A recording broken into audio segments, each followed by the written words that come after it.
చాలా మంది బాగాలేదు అంటున్నారు కదా బ్రో. అది బాగాలేని వాళ్ళు వేరే వాళ్ళ హీరో వాళ్ళ ఫ్యాన్స్ అయి ఉంటారు బ్రో. కానీ కొంతమంది ట్రోల్ చేసే వాళ్ళు చాలా మంది ఉన్నారు. ఇప్పుడు మూవీ వచ్చాక నెగిటివ్ అన్ నెగిటివ్ అన్ని రెండూ ఉంటాయి. మూవీ వచ్చేదాకా చూడాలన్నమాట. అది ఎప్పుడే చెప్పలేదు. ప్రభాస్ గారు లుక్స్ ఎలా అనిపించినాయి బ్రో? నాకైతే చాలా బాగా అనిపించింది. ఆది పురుష్ లో అంత బాగాలేదు బ్రో. ఉన్నమాట చెప్పాలంటే నేను ప్రభాస్ డైరెక్ట్ ఫ్యాన్ గా చెప్తున్నాను. ఆది పురుష్ లో కొద్దిగా చాలా వరకు గ్రాఫిక్స్ చూపించారు.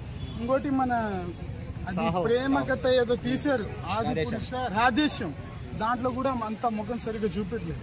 ఇది మన సల్లార్ దాంట్లో కల్కి దాంట్లో అయితే చించేశాడు మన ప్రభాస్.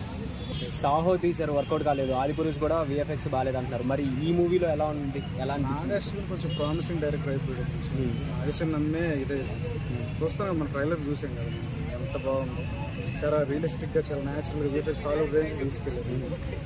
కాబట్టి అదే ట్రైలర్ టీజర్ చూస్తున్నాం కాబట్టి మనకి అందులో యానిమేటెడ్ సిరీస్ అన్ని ట్రైలర్ అది వర్కౌట్ అయిందంటారు. యానిమేటెడ్ చాలా బాగుంది. ప్రభాస్ గారు లుక్స్ ఎలా అనిపించింది బ్రో? స్టన్నింగ్. ఆఫ్టర్ బాహుబలి తర్వాత ఇలాంటి మళ్ళీ రాజుల కథ మైథాలజీ నాగార్జున ఇలా మాకు ఎలా కావాలనుకుంటే అలా తీశాడు. చాలా బాగుంది. చాలా మంది ట్రైలర్లో డైలాగ్స్ లేవు, బాగాలేదు అంటున్నారు. ఏంటి మరి? అంటే మైథాలజీ కదా, దాంట్లో డైలాగ్ అయితే బాగుండదు కదా. సో దానికి ఉన్న ప్రకారం ఎంత లెంత్ ఏ డైలాగ్స్ అయితే కావాలో, ఏ లుక్స్ అయితే కావాలో అదే పెట్టారు. నాగార్జున గారి ఇది ఎట్లా అనిపించింది?